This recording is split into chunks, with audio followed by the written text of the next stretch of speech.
hạnh phúc thật ý nghĩa khi thấy em cười, mỗi lúc bên người yêu thương như gió và mây.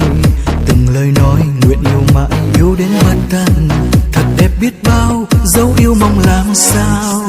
Tình yêu đã đến đánh thức con tim ngủ mê bao ngày, thật bối rối mỗi khi em yêu hơn dỗi.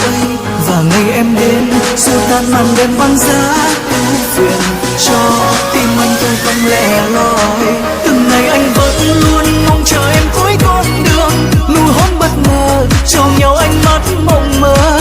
Một vòng tay ấm đôi ta cùng nhau tới chân trời, ước mong suốt đời bên em ngày hạnh phúc.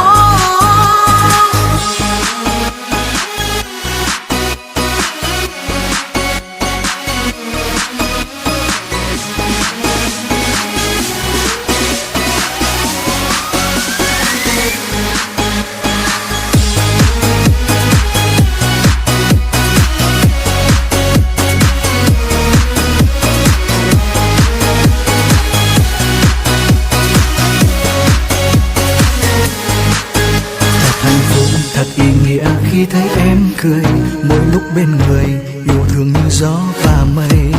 Từng lời nói nguyện yêu mãi, yêu đến bất tận, thật đẹp biết bao dấu yêu mong làm sao. Tình yêu đã đến đánh thức con tim ngủ mê bao ngày, thật bối rối mỗi khi em yêu hơn dối. Và ngày em đến xua tan màn đêm băng giá ưu phiền, cho tim anh thôi không lẻ loi. Từng ngày anh vẫn luôn mong chờ em.